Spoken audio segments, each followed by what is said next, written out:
Welcome back to the table. Today I have already set up Werewolf the Apocalypse Retaliation.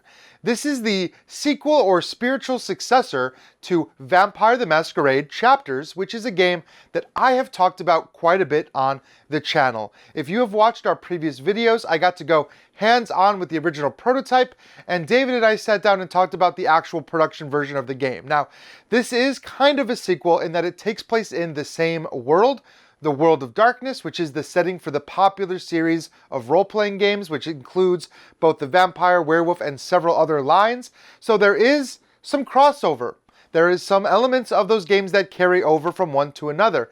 And in fact, that was the big question, is can they do it again? I thought Vampire was a very, very solid game. In fact, we gave it an MVM approved status. So can Werewolf capture that same success that they did with Vampire? And after playing just the prototype that I have in front of me, being able to play through those opening chapters, I can say this is a very different game, but that is a great thing because the differences between Vampire and Werewolf are vast.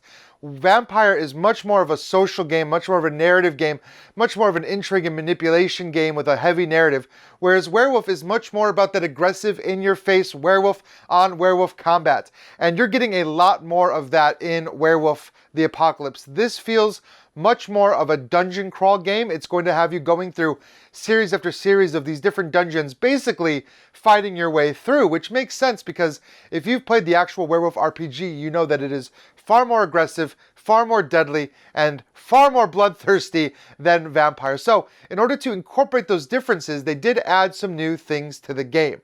However, they did keep a lot of the same things the same. So if you already know how to play chapters, or if you're playing through chapters, it's coming to you in the Kickstarter delivery, and you think you're going to play through over the next year, you'll already be ready to play Werewolf. It uses the same system of using the dice. It uses the same similar combat system where you're going to have cards.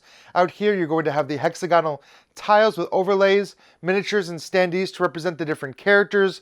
Items and effects are going to work the same way, but there's more going on in some aspects and less going on in others. So one of the main differences in this game, you're going to actually create your character. Instead of playing one of the pre-made characters that's given a name and a backstory, you're going to actually create your own. And you're going to be able to fill out your own character sheet, which is a smaller sheet. They've really only focused on physical and mental, not so much the social, because you're not going to be doing a lot of social stuff in this game. It's a lot more just on that physical and mental side of trying to still, investigate, but also fighting your way through a lot of these situations. And in order to help fight your way through those, they're giving you a lot of different talents. You've got a whole section over here that is going to be your tribe, your auspice, and your backstory. You're going to get to choose one of each of those, and those are the things that are going to weave through the campaign to make your story a little unique. So it's no longer if you have a specific character, now the storyline is kind of as a representative of that tribe. So you're going to get to choose one of each of these at the start of the game. So you're going to choose your tribe, let's say for example the Red Talons, and it's going to give you a whole backstory of that. And each tribe is going to come with a number of gifts. These are special ability cards that you're going to sit out in front of you. And you're going to choose your auspice the same way, which is kind of your type of fighting style, or your type of style of play. The Oron here is much more aggressive and combat focused, and that's going to come with some gifts as well, so you'll get some cards from that.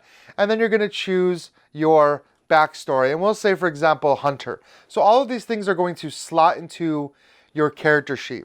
In addition, you're going to choose 3 cards. You're going to choose a Homid card, a Lupus card, and a Krynos card. These represent the 3 different stages of the werewolf. So you have your human form, you have your actual wolf form, and then you have your full-on werewolf form. And these are the 3 forms that you can change to throughout the game as you play.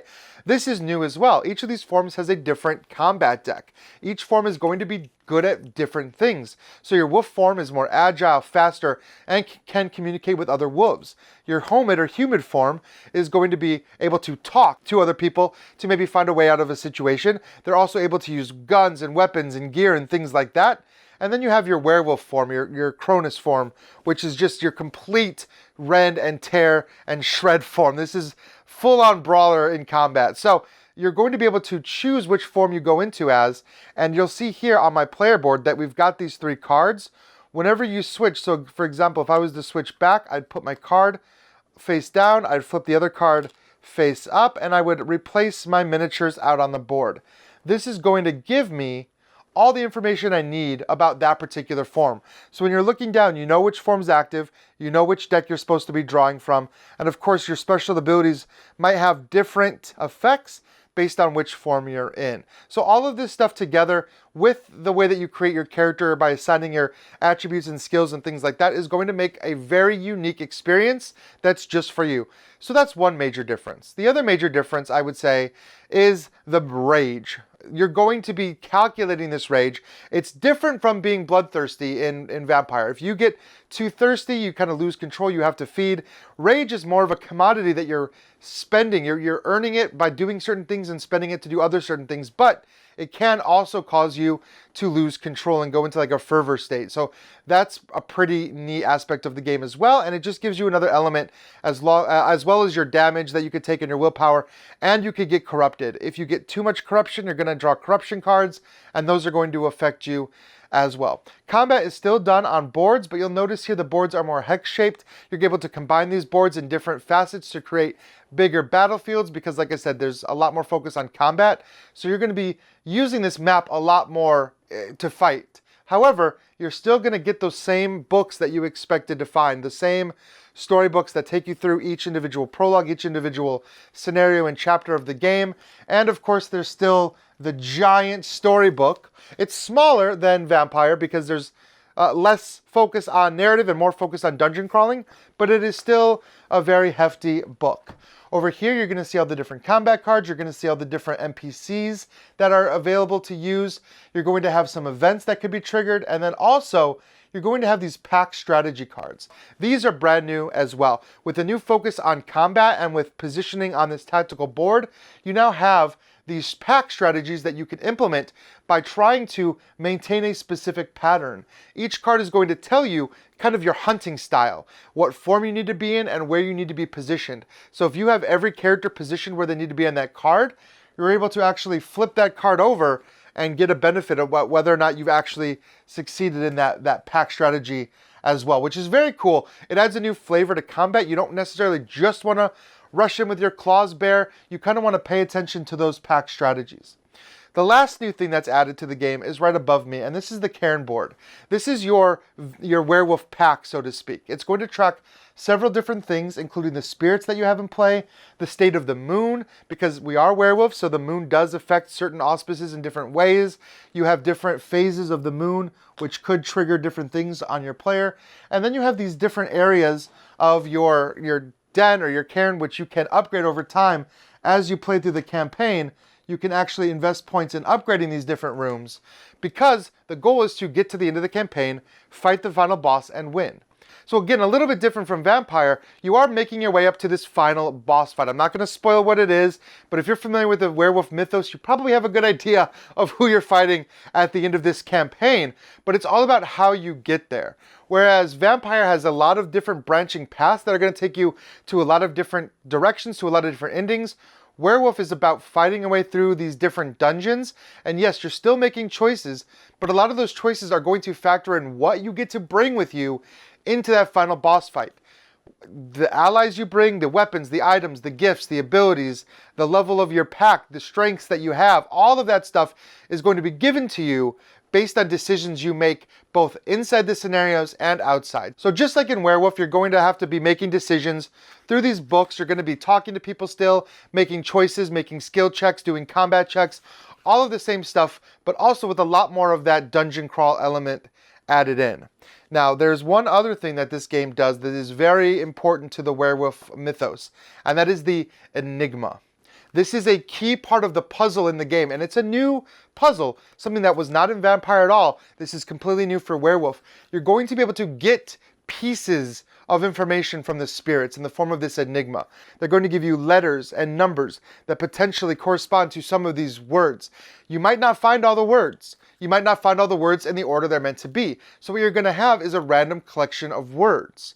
However, if you can decipher that random collection of words, it is going to guide you in your decisions. So you're not making decisions blind. In fact, if you focus on this enigma and you find ways in each scenario to decipher pieces of that enigma and take those gifts and those clues from the spirits, it's actually going to help guide you through the entire game. However, the chances of you being able to get all of the pieces of each enigma are slim, and the chances of you knowing exactly what the spirits are going to say is even slimmer, because some of these are meant to be very generic.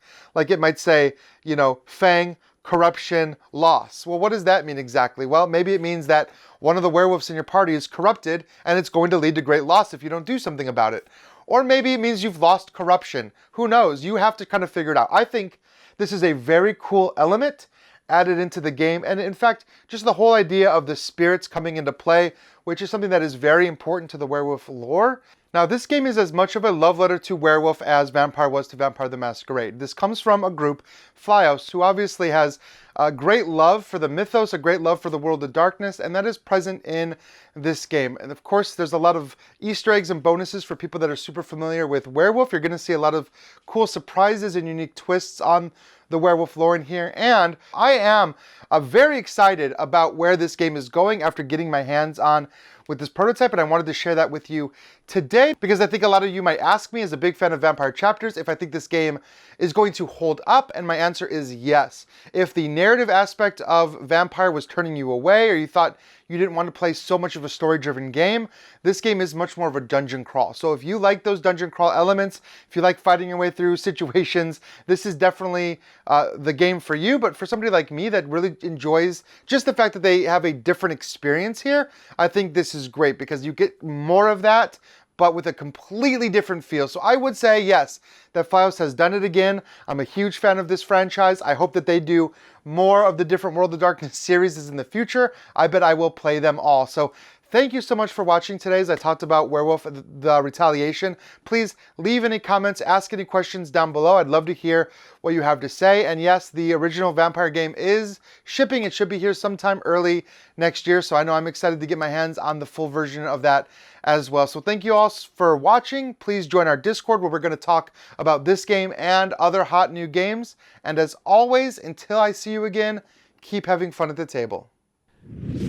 Congratulations, you got to the end of one of our videos. Now, if you want more practice, just click on the video over here. It's another video. You might not have seen it yet, so click on it. If you don't want to do that, at least click on the subscription button below. That always helps us. And if you want notifications, please ring that bell.